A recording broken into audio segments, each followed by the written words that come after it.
Crap is up, folks. Ooh, We're long time back. no see. Welcome back to Weebology, everybody. It's been a minute. I'm your fattened up Professor Ricky.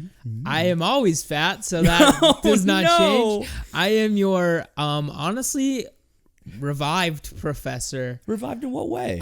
So all year I've only taken 6 days off that weren't like federal holidays or whatever. Sure. And then this week we got Thursday, Friday off. Help everyone have a good Thanksgiving as well. Yeah. Happy Thanksgiving, everyone. We're thankful for you. And we are thankful for you.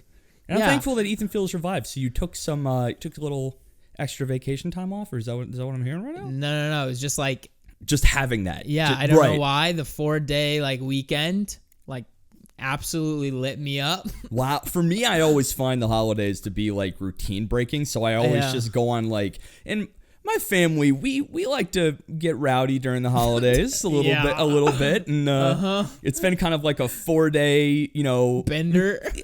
A family friendly bender. Right, because it's with the family and the friends. But it was a bender, so there's no denying it. So I'm kind of readjusting myself to society, maybe, as a whole. And I would say I have more leftovers than I know what to do with. I'm literally sitting on a mountain of edible gold at this point. I already ate all my leftovers. Whoa. I mean, I only had like 3 little sandwich bags of turkey left. I went to my grandma's place too, and she also cooked another Thanksgiving. Double the leftovers. Classic. Double the gold. Double the eating stuff that isn't mine for double the time, essentially. Of course. Double everything. I mean, what else? I mean, posy vibes, man. That is what it is. Complete posy vibes. Speaking of vibes, today we are talking about a show that... Actually...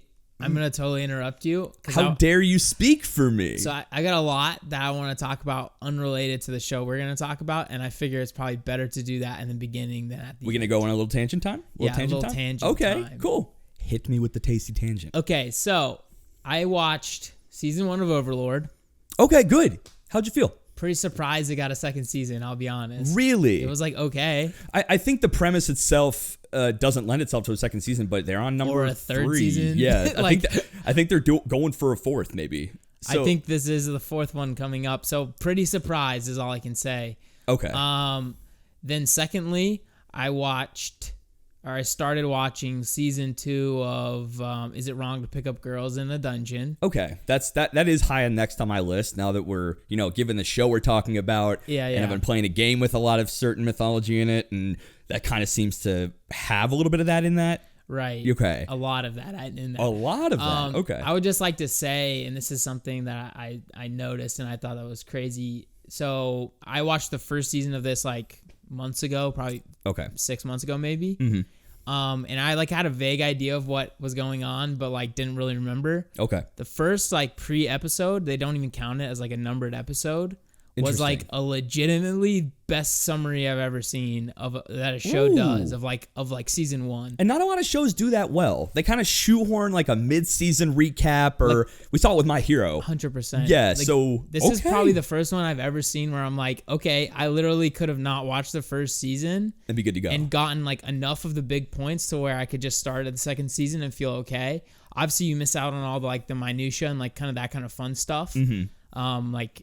The training and stuff like that you don't get to see in a summary. And who doesn't like a good training arc, right? Come right. on. Yeah. But it was like an interesting like style where they were narrating over talking about the events that happened last season. Okay. Like the 2 main characters. They're kind of just chatting and then they just chatting and showing it in the background. But then you also like relive some of the big moments. So anyway, I just wanted to say pretty exemplary summary type behaviors there. So you're feeling that if someone were to be really itching to get into the IP, they could, in theory, but maybe not in practice, start with season 2 and hit that pre-episode and be actually good to go on what's going on. That's shocking. Though, would you suggest people even do that? Because it seems like you really like season 1. I mean, I enjoyed it. Okay. I definitely think you should watch this show rather than just skipping. But if you, like, if whatever reason you're like, I don't know why you would be doing this, but say you needed to skip season 1, I will say, recently I just finished again the first season of Slime. Picked up on a lot of interesting details that I didn't notice last time, which is really cool. But I could see someone trying to get there's kind of some clout a little bit to being like super current on all the seasons, and if you just wanted to like book it through and just make it to that third season that's coming up soon, okay, I would say unless you're in a situation like us where like topical stuff is really important, right? I don't really see a reason why you should really skip like the beginning, you know. That's true. It's the entire but I do think you could. Okay. I just obviously would not recommend. And then secondly, I want to say so Black Clover has obviously been continuing through, and I just wanted to say, I mean, we were talking earlier this summer and stuff like that about like this pretty bad training quote unquote arc. Definitely kind of turned itself around for me. It kind of turned itself around for me. Right, so they're actually about to go train, believe it or not. Yes. Instead of like kind of this weird friendship training arc, it was bad. But then I think it really like, they're like, all right, high gear time when they had the whole captain fight. Right, so I was going to say, if you've been like itching for Black Clover battles, and obviously we haven't had any since the demon or whatever, the devil, like honestly 30 episodes ago now. Right. This was the biggest one we've seen so far in a while, and they spent a lot of freaking time and money on this animation. Basically what they did is they had to like raise morale in the kingdom, they had all the captains have this big battle and to show everyone we got the stuff. Yeah, we got absolute fucking legends. Brolic beasts on our side. I do want to say a new best girl has arisen, Dorothy Unsworth. Dorothy Unsworth. I don't remember if that's her last name. Unsworthy? Is that the sleepy chick? Yeah. Yeah. She's awake now and awesome as fuck. She's super cool. She's so cool. And her dream magic is really OP. Like too OP. And it was only the matchup with Yami that really could have, done anything, because we've shown that his dimension slash could actually cut through other worlds. So like, but then again, I like instantly knew like that was going to be the answer to that situation. Exactly. And I feel like some of them, the captains, have seen his dimensional slash before. So I'm like, maybe think of a different solution here, folks. Yeah, exactly. I know that it just shows, at least the show on a meta level knows Yami is OP when everyone's at least initial strategy is get him off the battlefield somewhere else, please.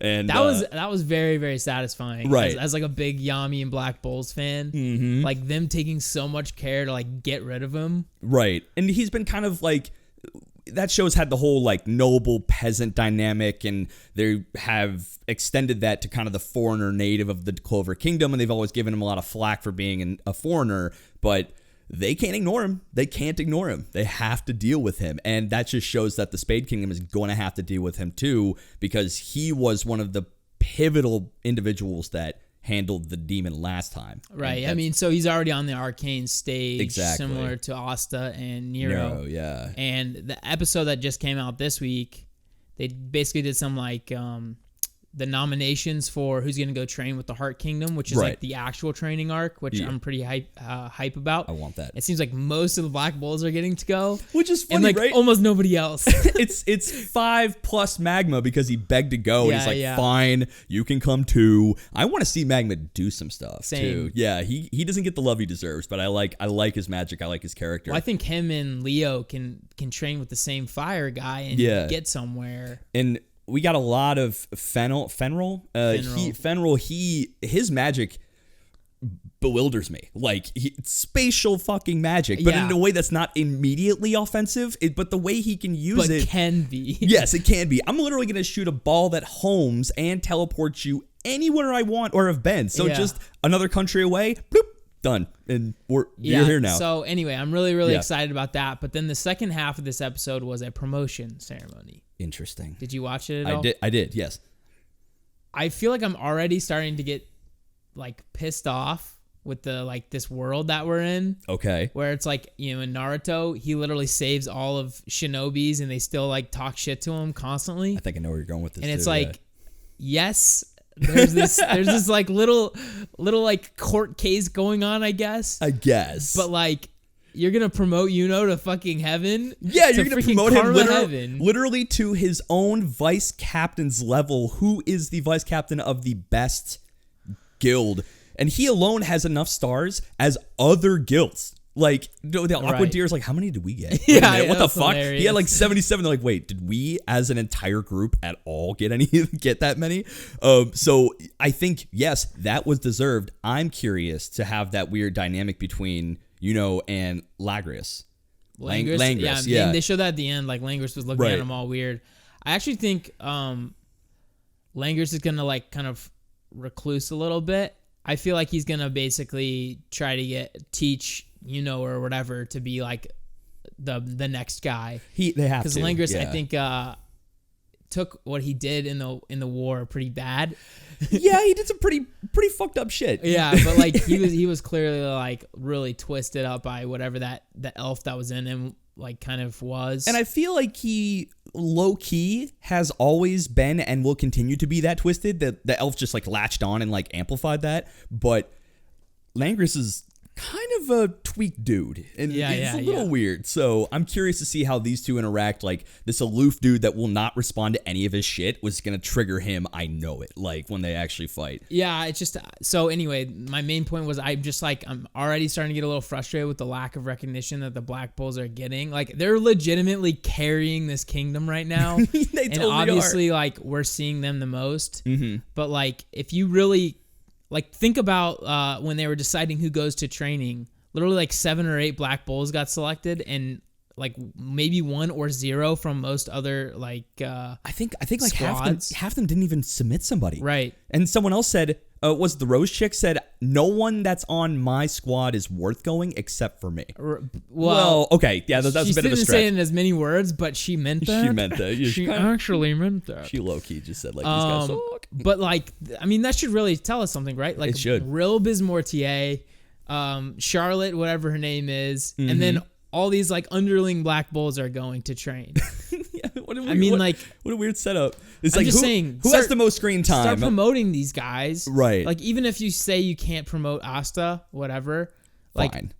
Promote all these other beasts. Right. So, I mean, my boy Luck is absolutely chilling right now. Don't even at him. That guy is a freak beast, and he doesn't get the love he deserves. Or Magma. That's why I'm Team Magma right now. I want him to get the recognition, get the Rex, get the stars, get the ranks. That's all I want for this boy. I mean, yeah, come on. I mean, he's a little bit, let's just say, careless and very pugnacious. Wow, you've been working on your linguistes over the break. I see that. Perhaps I've read a book or two. Are we ready to? Yeah, we're ready to roll. I just wanted to get all that stuff off my chest. It was worth the tangent. It was quite tasty. Also, read Solo Leveling. Also, yes, read Solo Leveling. Well, we're on chapter 127. I want 128. We have it. Is it? Wait, it's out? Yeah.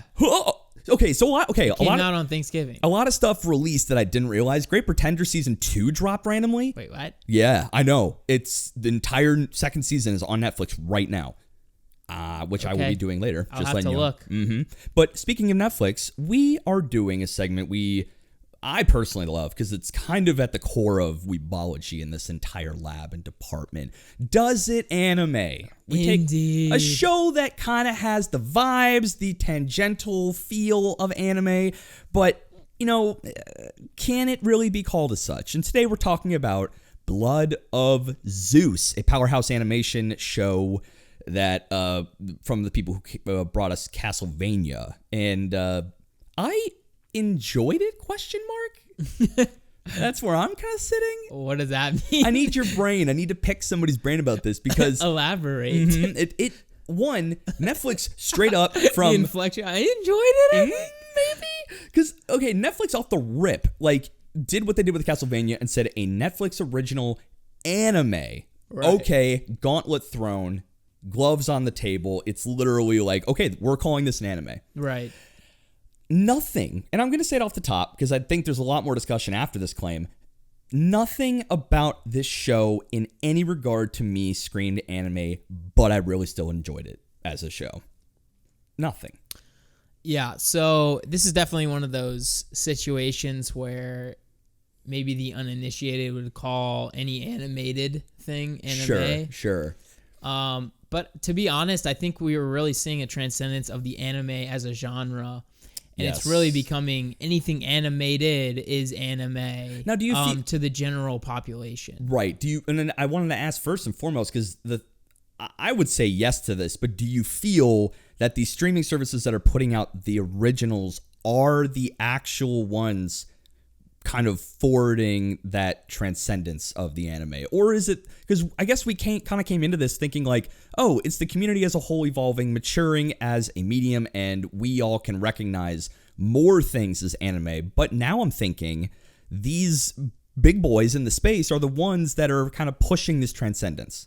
They're the ones saying this is anime. Yeah, and I think it's really just for them easier to categorize anything as animated as anime. Like, imagine if you were reading like Amazon Prime and you see animated series, you see cartoon, you see anime. Like, what the hell is the difference, right? Right. And I really think that maybe they should do overall genre anime and then subgenres within that. Like, you know what I mean? Like double category. Okay. To allow people to like specifically choose. Because like if I go to anime, I might be looking for Tom and Jerry, but I doubt it, right? I highly doubt it. Tom and Jerry. Right. So there could be like little subsets, maybe categories within that. Interesting. But I feel like it's easier from like a business perspective to say, yeah, we're Netflix, we got the animes. It's a marketing thing. It's trying to pull a very specific audience that they see that and they're going to be, okay, that's... And recall, probably the people who are setting up the kind of like business strategy for these companies don't watch anime, I would presume. Yeah, from what I've seen. Perhaps the programmers do, and they're probably like rolling in their graves, but yeah, it is what it is. I don't know. I'm still like very, very negative toward the like it's only anime if it's from Japan thing. I still think that's a little bit, up your own ass. Yeah, and I have to agree because like I was really, and again, we do watch shows in a very analytical light nowadays. And, when we do something like this, I keep that question in the back of my mind. Can I call this anime? And that point kept coming up. Like, of course, this isn't from Japan, but I had no Eastern. There was, and it was just by merit of the show. There just was no Eastern influence whatsoever. It just really didn't have any of that. So I wonder if that might be my line is... If when it comes to subject matter, does it have to involve Japanese culture, custom, mythology, lore, big or small? Just something there, right? To latch on to. Because think of the first one we did, Batman Ninja, right? It was a love letter to the Japanese culture. It really was. It was fantastic. It had a lot of good Japanese directors and producers. I remember the JoJo director was on it. Junpei. And that, despite it being a Western IP... The lens it was told through gave me a hard anime vibe. I was like, yes, this is it. I didn't, and I don't think this is the show's fault. I just didn't see it here. It's just merit of what it was. So I think there's really two main things that kind of make it feel like an anime, in my opinion. It would be obviously those homages and stuff like that, like you're talking about, where it calls back to some Eastern culture. Yeah. Or fluidity of animation. And the problem is this had neither of those two things. This had a very Western animation style. Yes. I honestly, you could have told me WB animated this and I would have thought it was WB. 100%. I was getting like Young Justice, like the 100%. Yeah, right. And again, it was more of a comic book than it was manga. Yes, for sure. And I was noticing that like, I kind of do a little like frame peeping, make sure I get my sweet Sakuga in there. Wasn't there. It just wasn't there. But again, not to the show's discredit, because I still had a good time. I just lost any idea that like I'm not watching anime right now. I'm just not. But do you think anime fans would like this show regardless of that? If they're looking for an anime and they stumble upon this, would this be something that would satisfy their craving? Yeah, I think. I mean, if you're going in there looking for amazing animation, you're not going to get it. I think if you're going in there looking for an interesting story with some fun topics, I think anime fans in general are pretty predisposed to folklore and stuff like that, and maybe kind of like the fantasy genre as a whole. I think this will obviously tickle those fancies. I think it's what did it for me. The mythology was awesome. It was fun. It was a lot of fun, man, and like. it definitely pulled from a lot of stories of different mythology, different mythological stories as well. But something that you had mentioned via text. Yeah. You were saying in the beginning, it basically says there's lots of lost mythological stories, kind of like lost to time. Here's one of those. And I think that was a brilliant move on their part to be able to black box their give mythology. Them the green light. Yeah, so then gaslight us. Just to tell you whatever the fuck they want to. Have these characters. Oh, I know that from this story. I know it from this story. But they had no reason to stick to a certain story that everyone knew. They were allowed to have this melding pot of a bunch of different lore references when it comes to Greek mythology. And I kind of was here for that because I'm like, okay, you then have the entire pantheon literally to pull from. You have everybody, and you get any story you want to. I mean, there was a lot of homages to other stuff. There was Zeus, obviously Greek king of Olympus, was a bird a lot of the time, and there are a lot of funny stories in Greek mythology of him going and getting concubine as a goose. And I mean, so I'm like, okay, I remember this. This tracks with this character in the real world, but they didn't have any obligation to stick to any of that. So they had a fun time, I think. It was cool. Yeah, I mean, I think obviously little homages like that, sort of like, there was like basically the main enemy was essentially the Titans from Tartarus. Right. Well, weren't they the giants? Right. Yeah, so they sort of tweaked an already established idea to make them the enemy. Yeah. Because like they were basically Titans, like other than the fact that they weren't like, forces of nature or whatever. Exactly. But they were also locked in a box and hidden under the ocean. Like that's exactly what the Titans were. Right. And then even the story of our main character Heron was basically Hercules. Right. I was actually going to bring that up because it felt like for 80% of it, beat for beat, it was Disney's Hercules. Like this guy had a unknown origin. Turns out he's part god, Zeus's little baby boy, and then he basically was given divine intervention to kind of help stop a conflict that was a little bit petty. It was actually pretty petty. It was eventually a lover's squirrel, and it's really it, right? Yeah, but like Hera is always cast as this like crazy woman, but he cheats on her literally every 5 minutes. I looked up how many kids he has. Like 100 million. Do you want to guess the actual number? It 56. Actually, pretty close. It's like 52. And then there's like the Muses are also his kids. So there's kind of an indefinite number of those. So Artemis is his kid too. Like he Apollo, he sneezed her out or something. Yeah, she was a bogey, but it was a critical shot and became Artemis. So, again, I like the way that it did show that even just a small quarrel between like a couple of gods can have these huge ramifications for mortals, and in most stories that's really what is the case. Is just like, oh, I said a thing, I decreed this thing, and now the world has chaos or some shit, right? Yeah. And this show did a really good job that the kind of the plight of the mortals is just the shruggings of the gods, right? It's just kind of it's fine. Hera's mad at me, whatever, it's cool.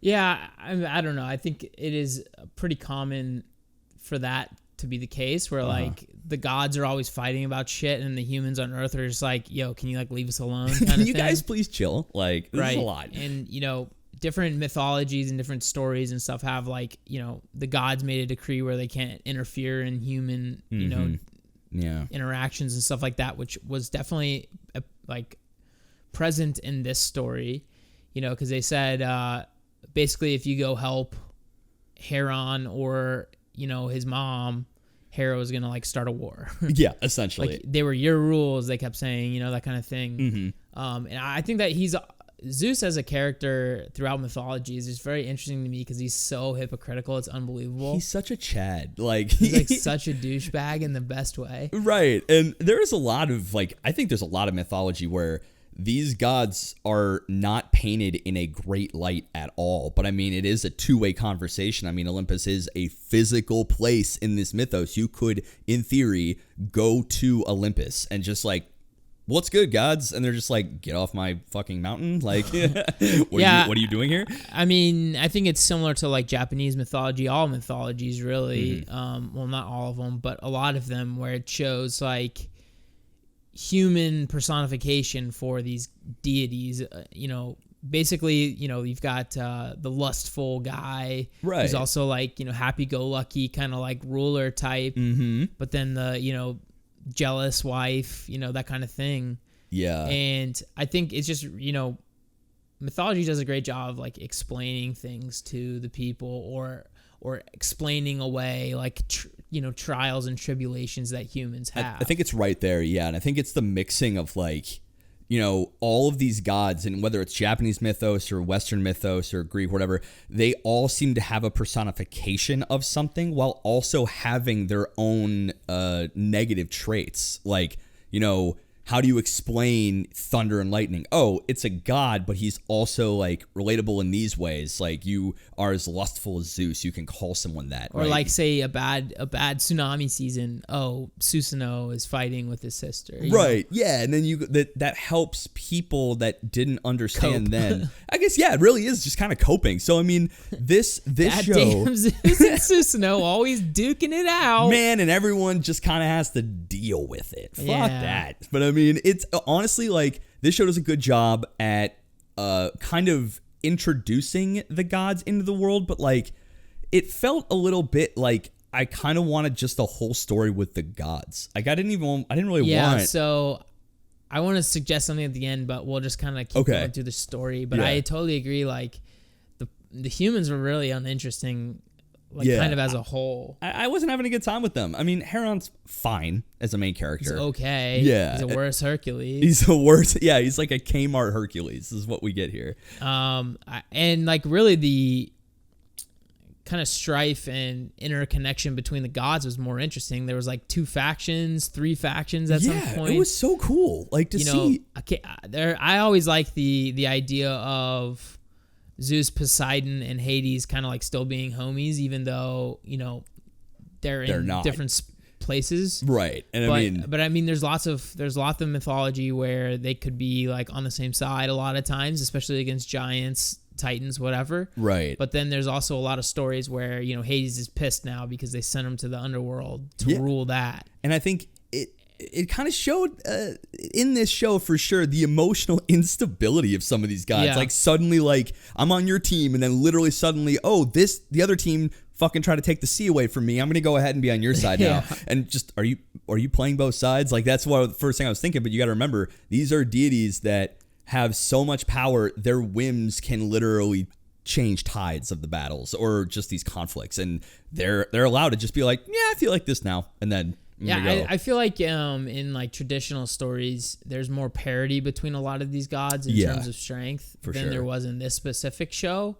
Like honestly, could you even step to Zeus in real mythology? No, like you. You could. The 3 of them were all like relatively the same power. Okay. The 3 brothers. Right. Okay. And then obviously Hera was pretty strong as well.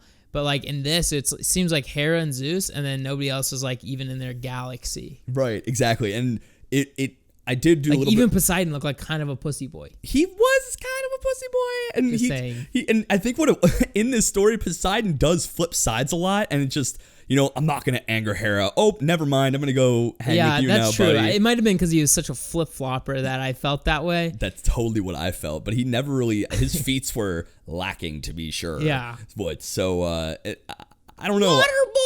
Water bullets. Oh, it's so good. And again, I really found that the show hit its stride once we had more god involvement. The first couple were I was like, this show is kind of lackluster. And then kind of boring. It's kind of boring. And I think when I said I enjoyed it, I think the reason for that inflection for me a little bit is there's a lot of little contrivances. There's a lot of little conveniences in the story that you're allowed to have, like how they check off guns, that awesome ass sword that really should have gotten more airtime than it did, right? And he cooked that sword up by climbing to the top of a mountain, threw it away because he found out he was upset with his, like godly dad. And then the enemy got it, and then it never shows up again, ever. Even in the final battle, it didn't show up again. Yeah, they used it like nearly the entire show. No, he was like chopping all sorts of assholes up with it. In that one episode, Seraphith had it, and then he never used it again. I swear he was using it the whole time. I could be wrong on that, but I may have to go back and watch it again. But I mean, It's not a huge deal. But the point is, insanely dope lightsaber, and they just decide to like kind of give it to the bad guy. Right. And I knew, again, Chekhov's gun, you see it, it's going to be used. So I knew it was coming back. Giving it to the bad guy, okay, don't hate that. But, you know, I noticed that the way that Heron won.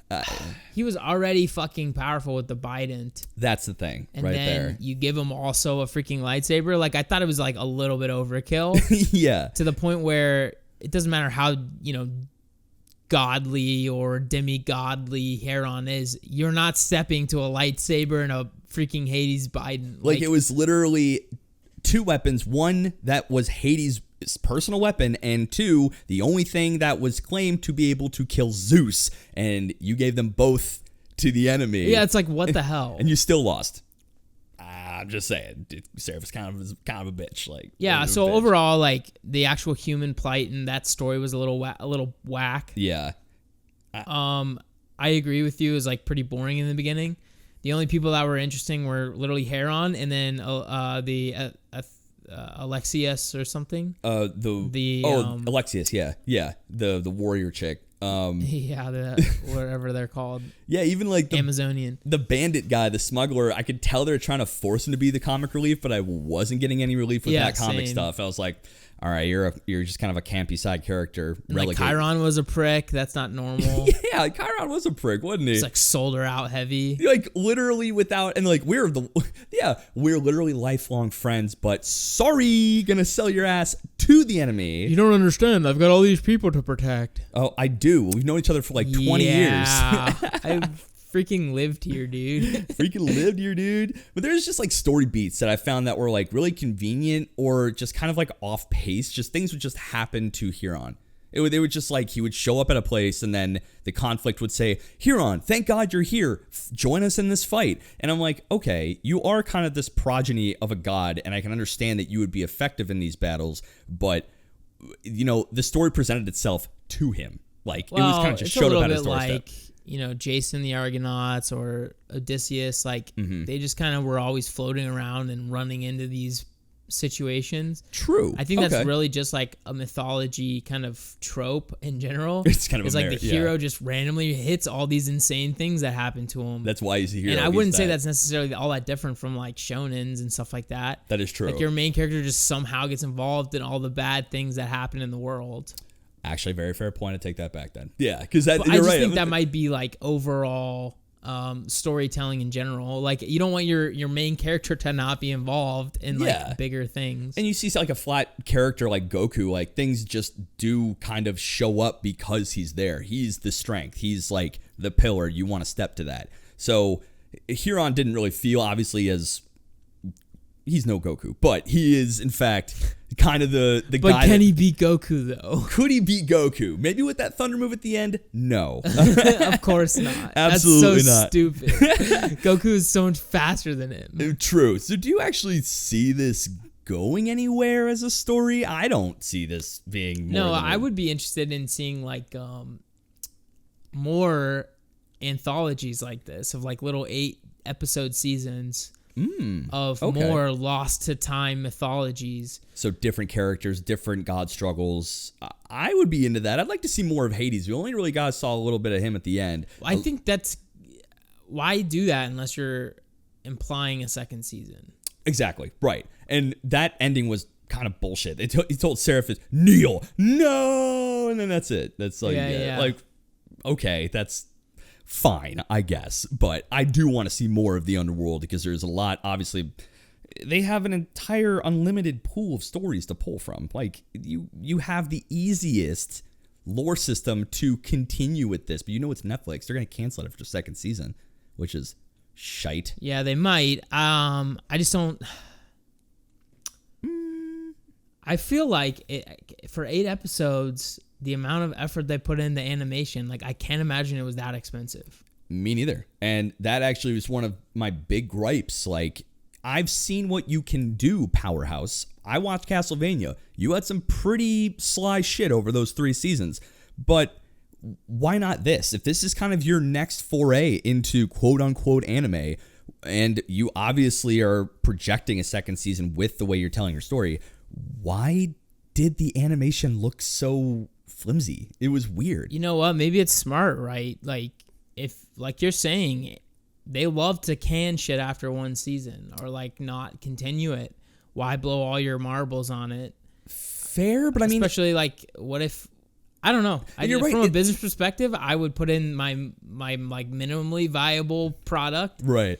If people like it enough to where I can get by like spending maybe max $1 million on it or whatever. I don't know how much that kind of shit costs. That is kind of their MO, isn't it, though? They did that. They did it with Castlevania. They only had 4 episodes that first season, and then people jumped on it, and then they made 2 fully fleshed out other seasons, which, again, maybe that was the right business move, and maybe this is what the future of quote-unquote anime from studios like this, with these bigger studios, they kind of like dip their feet in the water, and if someone likes an IP... I'm okay with that. You okay? Like, it definitely helps not having that versus like a 13 season Pastel Memories. There's no way anyone liked any of those. Yeah, and I mean, it's funny because... Or like a full season of freaking whatever that show with Hajime was. Oh, Arifureta? Yeah. Oh, no. Like, what the fuck? You're just goading the fans at this point. I am. But yeah, so maybe that is what the future of this looks like. If it's not something that's like kind of simulcasted or it's an original work, they dip their toe in, let the audience decide, and then they really go full hog. I guess to me, saying that out loud, it still seems counterintuitive, right? Because the more effort you'd want to put into something, the more it's probably going to get the hype you think it does deserve. You being the studio that does make a work in question, but like... I think this is where you and I differ, right? Okay. I think you are very...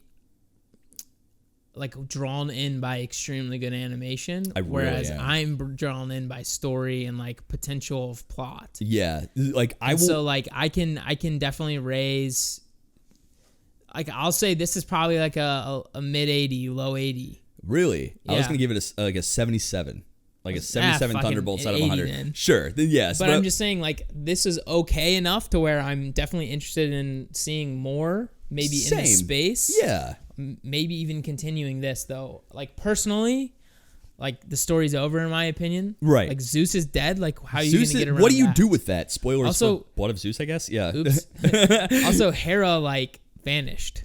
Right. She's just not. She's MIA. Sans a hand. Yeah, like sans hand. Sans hand, if you will. I mean, she's just kind of like incapacitated. So, and they claim that Hades was neutral. So is just some petty, whimsical, like, okay, I'll join this fight is going to be the reason for season 2? Now he's the God King. Like, yeah, right. Who is that guy? Ain't doing shit to him. Is Heron supposed to be the guy to take up that mantle? Absolutely not. I don't think that should be the case, but... I would say it's not common that demigods can use power like that. So fair. Pretty surprised, at least I was. Okay. Like, it's not common that they have the powers of their parents. Yeah, true. And I mean...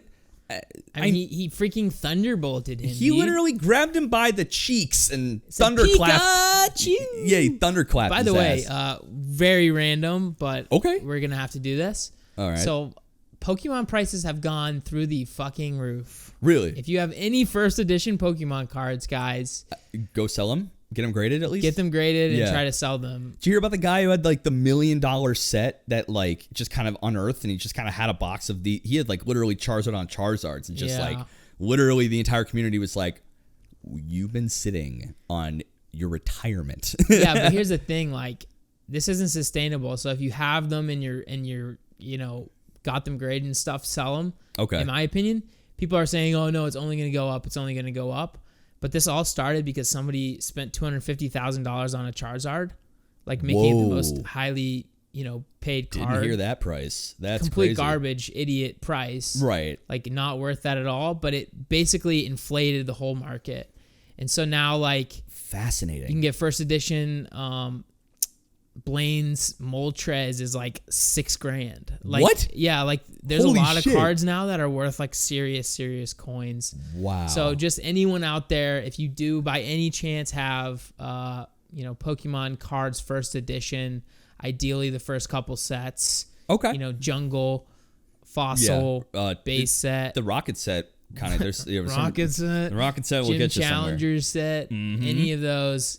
Wow. You can let me know. You can send them to me if you want. You just give it to us. We'll grade them for you. Don't worry about that. Yeah, bro. We'll tell you how much we got for them. It's cool. Yeah. But yeah, just side noted. That's a good PSA. I think that's a PSA Literally. 10. Yeah, it's literally a PSA 10 for the students. But I mean, I guess this brings us to the question: does it animate? Do you feel that Blood of Zeus is what Netflix is claiming an anime? No. Okay. But it is what Netflix is claiming is an anime. And I think that is an important discussion. They are the ones that are claiming these things to be what they are. They're in the anime section. They are, toted towards that fandom, towards that community. Is this pushing the boundaries more than people are comfortable? Maybe a little bit for me. Like, I still want my anime to be what I'm going to seek out. And I don't give a... that's what I mean. Like... I'm not saying that you can. Animation, put it in one area, and then you can have subcategories that specifically say, why is it that much of a difference? Like, I think anime is a shortened version of the word. It literally is. It comes kind of implicitly coupled with the Japanese aspect of it. But what you're telling me is you think... I like it as a category, not as a specific naming convention from where it is from. Right. What's got me weirded out, though, is both Patrick and my father said that they thought this did anime. Really? Now that's fascinating. You were there for it. Oh yeah, I wasn't I? Yeah, they did. But and that's the weird thing, right? I don't agree at all, and so I'm really confused. What we just said kind of is contradicting that idea of, give it that broader scope. Despite them saying it is, we can't say that it is. So where is that disparity coming from? And I think it really does come back to it doesn't need to be made in Japan, doesn't have to be particularly about Japanese culture or lore, doesn't even have to really involve those things, but there needs to be some linchpin to Japanese culture, whether it's origin or, in the show itself. Because I couldn't really... It looks like a Western animation show. It is about Western mythology, for all things considered.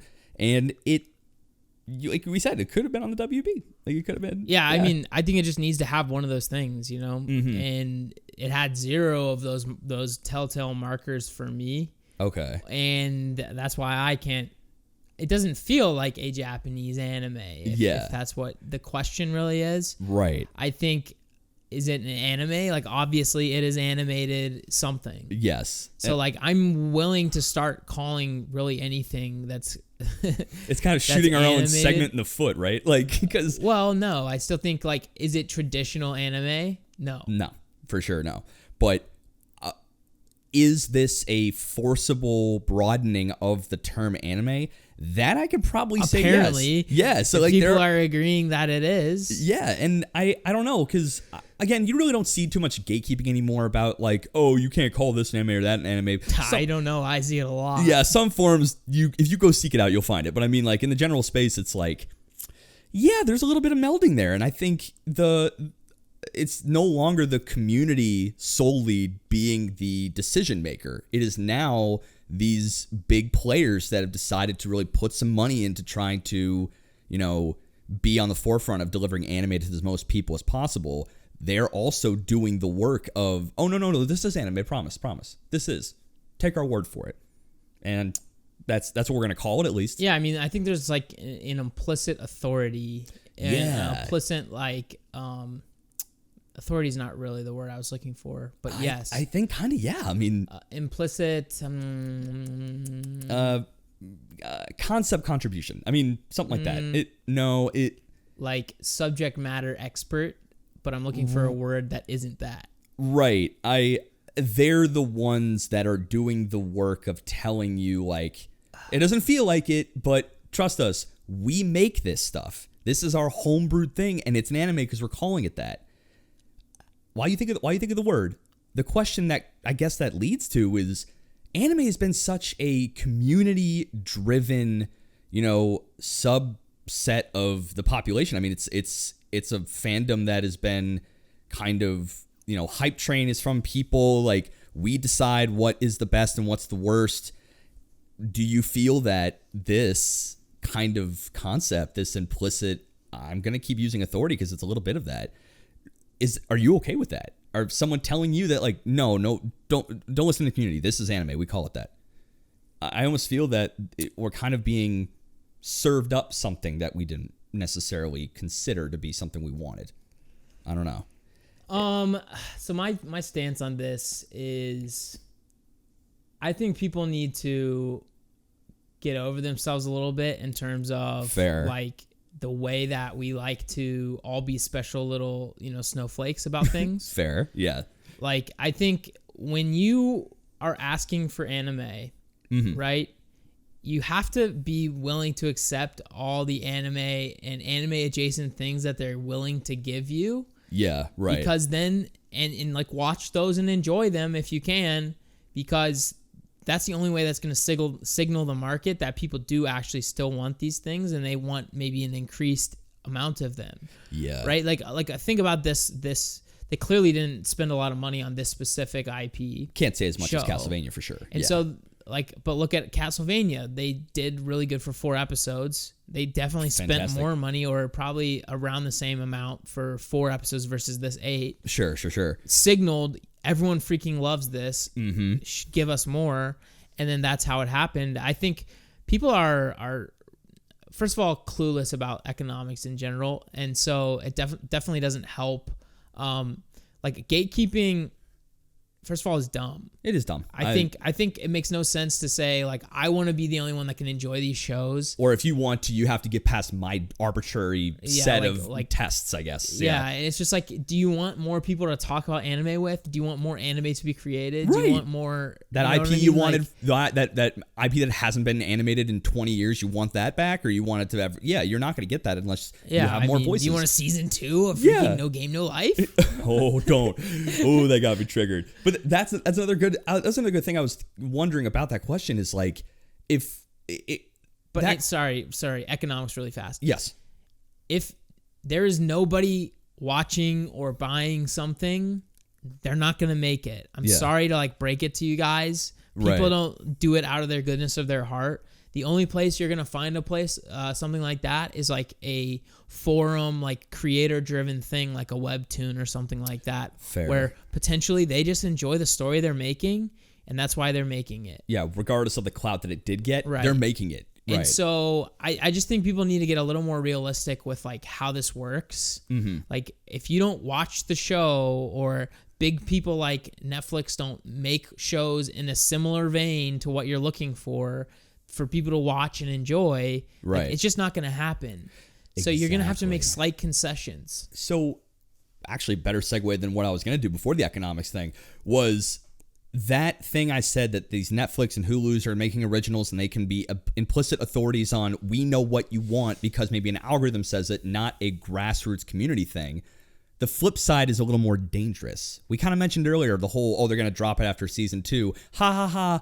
But not exactly a joke. If they're the implicit authority on this, they can just cancel a show that everyone might love, and you might instead, you may get more IPs animated, but you don't get like the season 3s. Is it wrong to pick up a Girl in a Dungeon season 3, despite having the positive feedback and the positive reviews?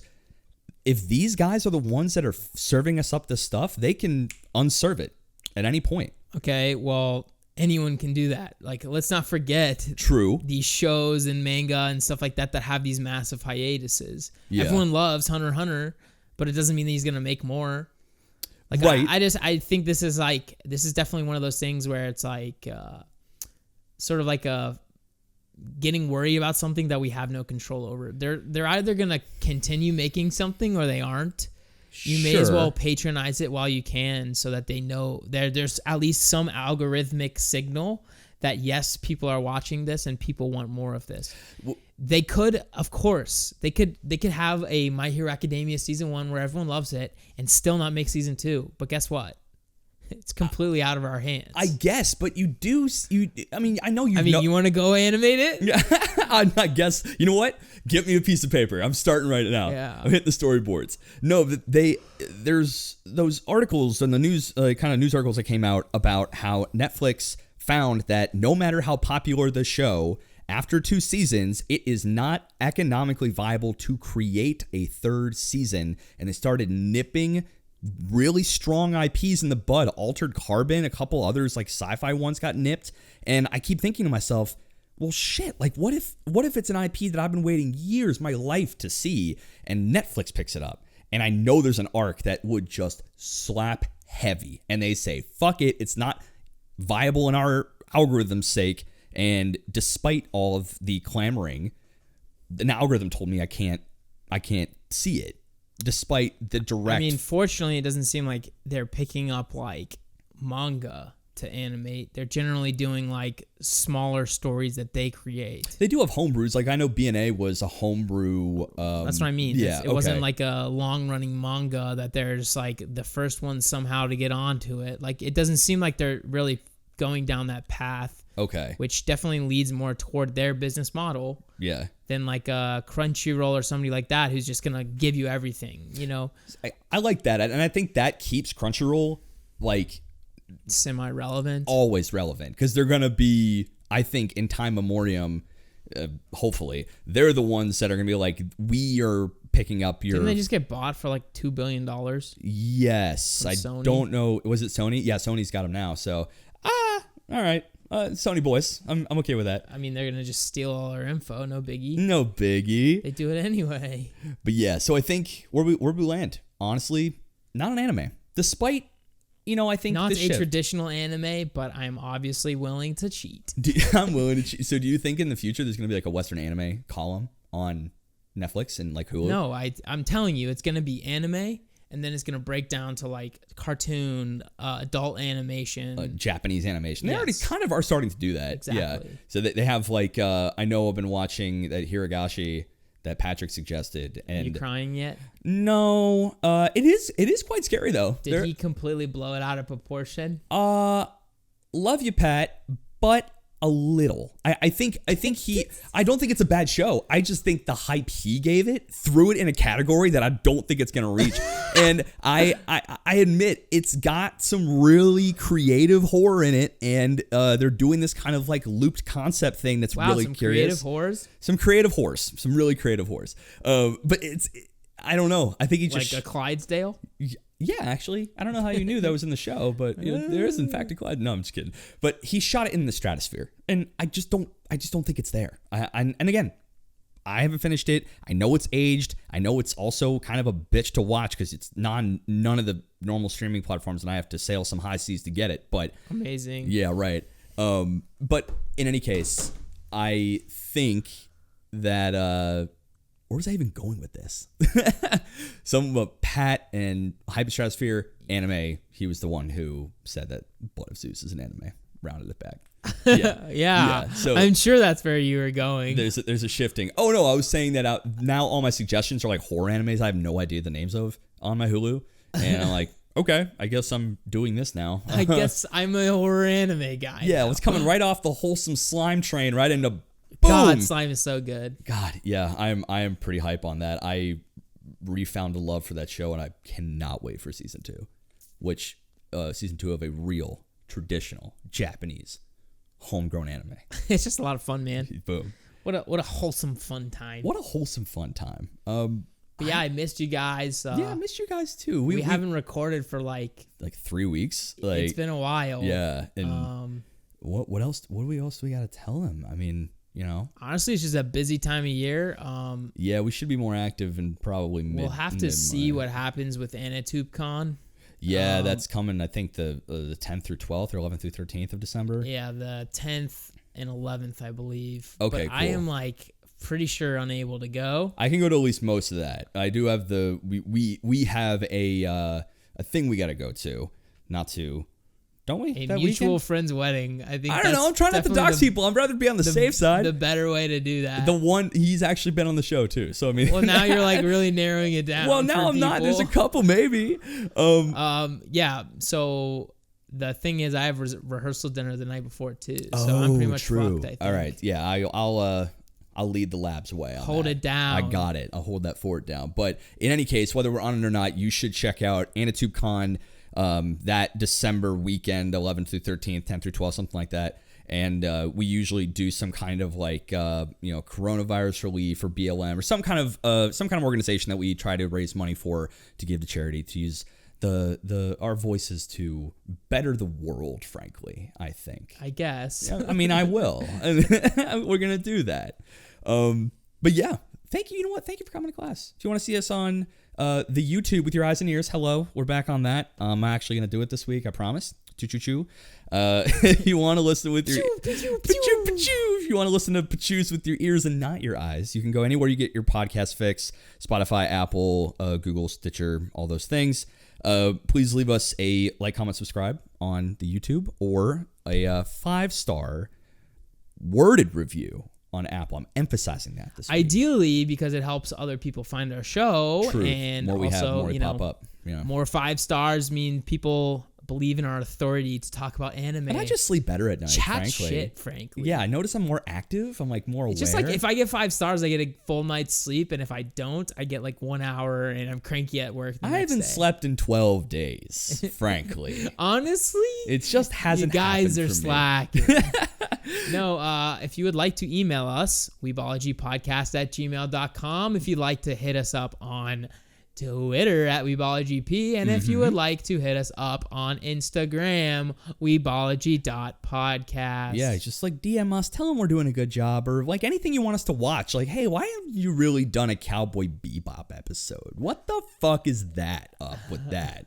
Right? Yeah. I'm not calling us out to do. Well, at some point we'll do one. Like, I want to hit all the classics, but I feel like if you don't get any topical stuff as well, like, you're just never going to catch up. Right. We should bust out, like, maybe every, like, 4 episodes, like a classic, you know? Like one of the ones... Classics 101. Mm-hmm. The Classics 101. Right. It's our new department, obviously. Yes, of course. Yeah. So, I think, honestly, that's it. We're going to go catch up on classics right now. But until we finish those up, I'm Ricky. And I'm Ethan. And this has been Weebology. Deuces. Who's your favorite Of course you are. Aries is always been Aries is cool. very